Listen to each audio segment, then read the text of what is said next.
Good day children, Sai Ram and welcome back to our next session of this lesson. Now children, as you all know, this is our third session of this lesson, that is the last phase of struggle for independence. Now children, do you all remember what we have learned already in the previous two lectures? Yes, we have learned about the Quit India movement. Okay, then we have also learned about the underground movement. Okay, we have learned about the Quit India movement of 1942. We have learned about the underground movement also. Now let's continue our lesson with our next topic. Now, what is our next topic? The next topic we are going to study is the parallel government. Now children, do you all know what is parallel government? Now as you all know children, in India already the British government was there. Okay, now the British government is ruling over India. Now parallel to the British government, in front of the British government, another government was established by the Indian people. Some of the Indians, they had come forward to establish a parallel government in front of the British government. Okay, one such personality was Kranti Sinha Nana Patil, who had started a parallel government in Maharashtra. Okay, so let's learn about this parallel government in detail. Not only in Maharashtra there was a parallel government, but in many other states also the parallel government had started. Why I mentioned about Kranti Sinha Nana Patil only? Because you know children, he was the person who was so very dreadful that even the Britishers were very much frightened to get into Satara district of Maharashtra. Okay, just because of the parallel government which was established by Kranti Sinha Nana Patil. Okay, so much he had dominated over this place. Okay, so even the Britishers were frightened of this. So only whenever we talk about parallel government, the first name we take is Kranti Sinha Nana Patil. Okay, there were many other states also where the parallel government had started. Okay, let's see which are those states. Midnapur in Bengal is there. Okay, you can see the picture of Kranti Sinha Nana Patil, who had created a fear in the minds of the Britishers. The Britishers were very much frightened to also to enter into Satara district. Okay, so much we can say he had created a fear in the minds of the British. Now let's see which were the places where in British parallel government had started. Parallel government was established in the district of Midnapur in Bengal, as I have told you. Then Balia and Azamgarh in Uttar Pradesh. Okay, Purnia in Bihar. These are the places wherein parallel government had already been established. Okay, then as I told you, Satara district of Maharashtra in 1942, Kranti Sinha Nana Patil, he had also established the parallel government. Okay, and as I told you, what is parallel government? The parallel government, the government is which is in parallel to the British government. Okay, at Kundal under the leadership of Kranti Agrani, G.D. Elias, Bapu Lal, okay, Tufan Sena was established by them. Through its medium, now through the medium of this parallel government, what were the Indian people doing for the people? They were stopping the collection of taxes. Okay, they were putting a ban on the collection of taxes by the Britishers. Okay, they are maintaining law and order. Okay, they were giving punishment to the criminals. Okay, and such small works they were doing which was in the range of the parallel government. Okay, apart from this, there were many other things also the parallel government were doing. That is opposition to moneylenders, then prohibition on liquor, spread of literacy, opposition to caste distinction, and such small works which the parallel government was doing. This had created an inspiration for the public. Okay, so they had become a source of inspiration for the public. So the public also fully supported the parallel government. Okay children, I hope you all have understood till here what is parallel government and what work did the parallel government did for the people. Now, let's see about the importance of Quit India movement. What was the importance of Quit India movement? Just because of this Quit India movement, this was the first time we can say the movement had taken such a nationwide agitation. Okay, in the year 1942, the Quit India movement had started, and just because of this movement, what happened? The form of a nationwide agitation had taken place. Okay, now to fulfill the objectives of gaining independence, just for gaining independence, lakhs of Indians had made unlimited sacrifices also. Okay, and more people were participating in the struggle, so huge that even the prisons, so many people were coming forward to take part in the freedom struggle. Many people were trying to become the revolutionaries over here, to go against the British and all. So many people had come forward now that it had become impossible for the British government to handle them. Okay, why? Because the prisons in the country, whole country, were not enough to contain so many people. Okay, if one of them makes a crime, they can be put into the prison. If 10 people make crime, they can be put into prison. But if thousands of people are doing crime, that many prisons are not available in the whole country also. So it became impossible for the Britishers to handle this situation. Not only this, even the patriotic songs were composed by many of the people, like Sane Guruji, Rashtrasanta Tukdoji Maharaj, okay, and many other agitators also took full enthusiasm in increasing and bringing more and more people in the freedom struggle. Now, this nationwide movement which was there, it is also called as August Kranti. Okay, it came to be known as August Kranti also. So this is the importance of Quit India movement.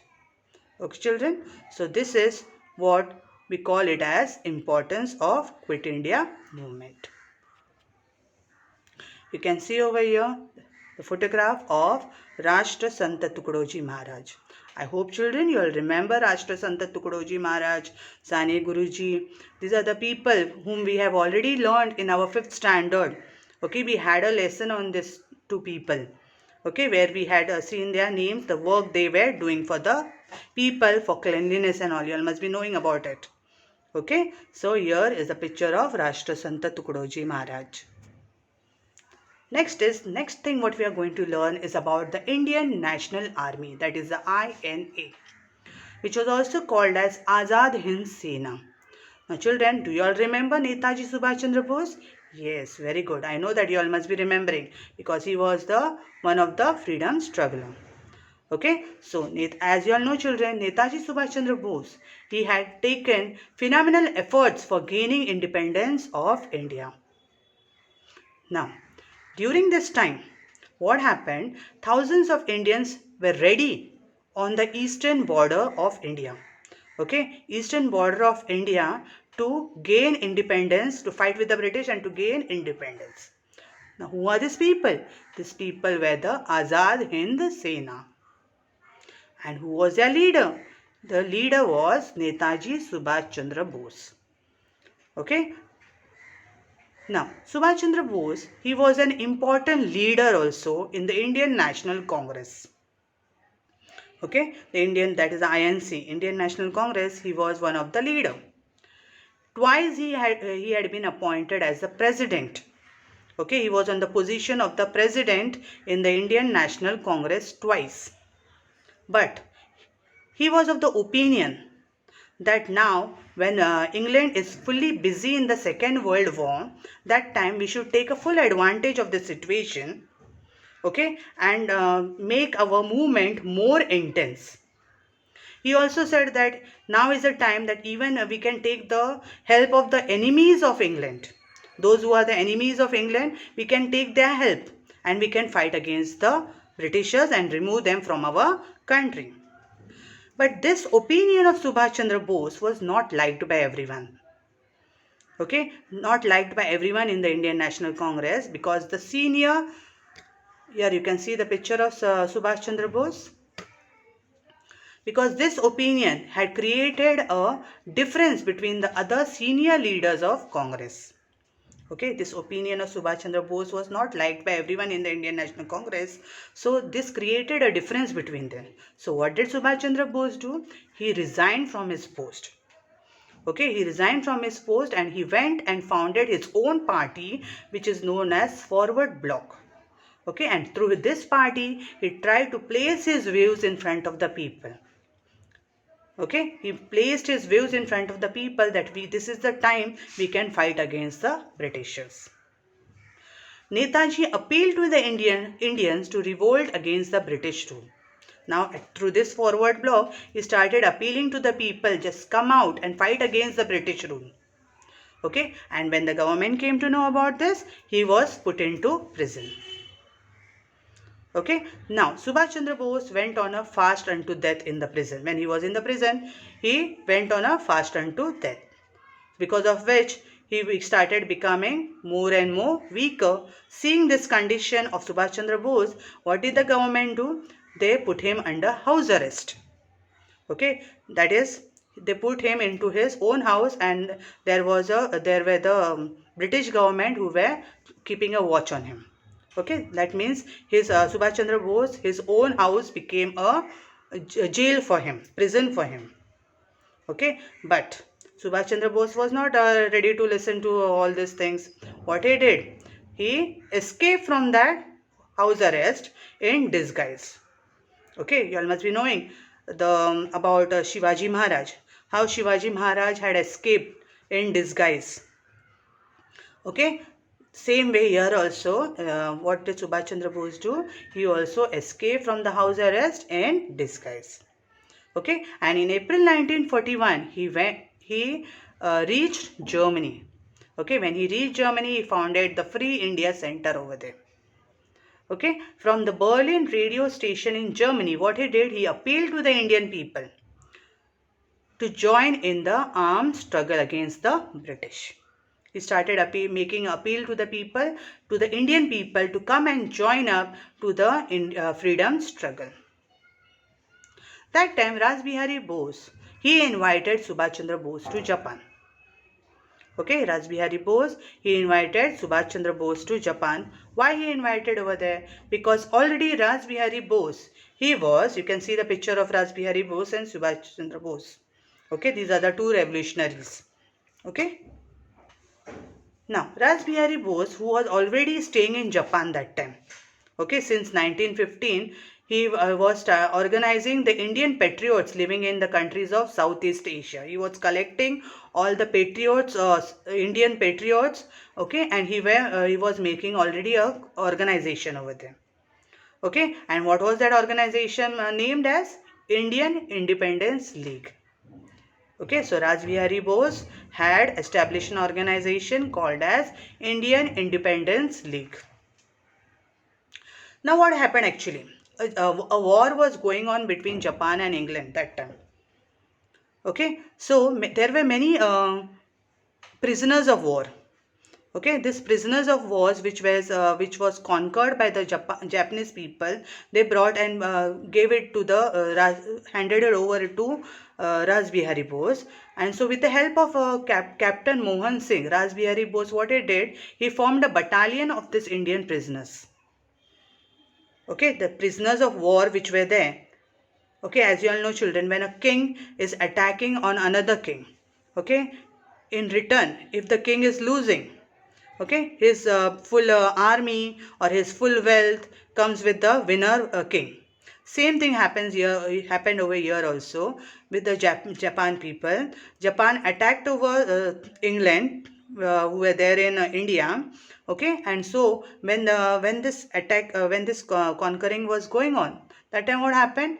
The Indian soldiers which were captured over here by the Japan, they handed it over to Rasbihari Bose, and Rasbihari Bose, with the help of Captain Mohan Singh, they formed a battalion of it, and the Indian National Army was ready. Okay, and this Indian National Army, which is also called as Azad Hind Sena, later was forwarded to Subhash Chandra Bose. That means Subhash Chandra Bose was invited to take the leadership of this Azad Hind Sena by Rasbihari Bose. In October 1943, Netaji established Azad Hind government in Singapore. Okay, so Netaji Subhash Chandra Bose, he accepted the leadership of this Azad Hind Sena. And later on in October 1943, what did Subhash Chandra Bose do? He established the Azad Hind government in Singapore. Okay, there were many associates of Subhash Chandra Bose, Netaji Subhash Chandra Bose, like Shahnawaz Khan was there, Jagannath Bhosle was there. You all must have heard about Dr. Lakshmi Swaminathan, okay, Guru Baksh Singh Dhillon, then Prem Kumar Sehgal. All these were the associates of, and many others were also there, but these were the main associates of Subhash Chandra Bose. And as you all know, Captain Lakshmi Swaminathan, who is there, Lakshmi Swaminathan was the commander of the Rani of Jhansi regiment. She was a commander of Rani of Jhansi regiment. Now, Netaji had appealed to the Indian people that you give me blood and I will give you independence. That means, what is the meaning of this? This was a slogan put forth by Netaji Subhash Chandra Bose, that you come and join in our army, okay, and fight with the Britishers. That is giving blood. Okay, and I will give you independence. For that you will get independence. This was the appeal made by Netaji Subhash Chandra Bose. Okay children, I hope you all have understood till here. These are the associates of Netaji Subhash Chandra Bose. Okay children, I hope you all have understood till here. Okay. Okay children, so what have we learned today? We have learned about the formation of the Indian National Army. We have learned about the revolutionaries. Okay, we have learned about Azad Hind Sena, and we have learned about the Quit India movement, and we have learned about the parallel government. So children, that's all for today. The remaining part of the lesson we'll do in the next lecture. Till then, thank you children.